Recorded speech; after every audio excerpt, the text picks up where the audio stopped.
Xoghayaha arrimaha dibadda ee dalka Mareykanka Antony Blinken ayaa sheegay inuu la hadli doono dhiggiisa dalka Ruushka Sergey Lavrov maalmaha soo socda isagoo u gudbin doona dalab wax ku ool ah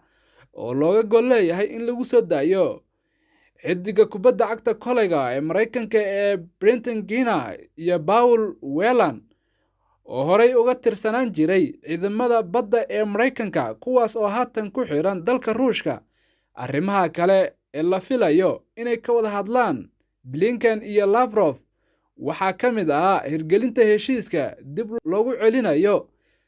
sarreenka laga dhoofiyo dekedaha badda midow ee dalka Ukraine iyo weliba xiisadda ka taagan dalkaasi. Labadan wasiir ayaan wada hadlin muddo ku siman 5 bilood waxaana wadahadalkoodii ugu dambeeyay ay si toos ah u wada hadlaan uu ahaa 15 bishii Febraayo ee sanadkan, maalmo uun ka hor duulaankii uu Ruushka ku qaaday dalka Ukraine. Shir jaraa'id oo uu qabtay Arbacadii ayaa xoghayaha arrimaha dibadda ee Mareykanka ku sheegay in Washington ay xiriir la samaysay dalka Ruushka iyada oo u soo bandhigtay dalab wax ku ool ah si loo sii daayo labada muwaadin ee u dhashay dalka Mareykanka ee haatan gacanta ugu jira dowladda Ruushka. Hase yeeshee xoghayaha Blinken wuxuu diiday inuu faahfaahin ka bixiyo nooca dalabka ay u bandhigeen dalka Ruushka.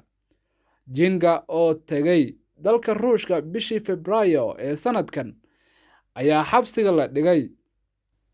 iyada oo loo sheegay in laga helay shandadeeda caagado ay ku jiraan saliidda laga sameeyay xashiishadda. Sidoo kale Whelan oo ah madaxa fulinta amniga ee shirkadda ku taala gobolka Michigan ayaa isna loo haystaa eedo la xidhiidha basaasnimo, inkastoo ay qoyskiisu ay sheegeen in eedaasi ay tahay been abuur. Whelan ayaa lagu hayaa dalka Ruushka tan iyo sanadkii 2018.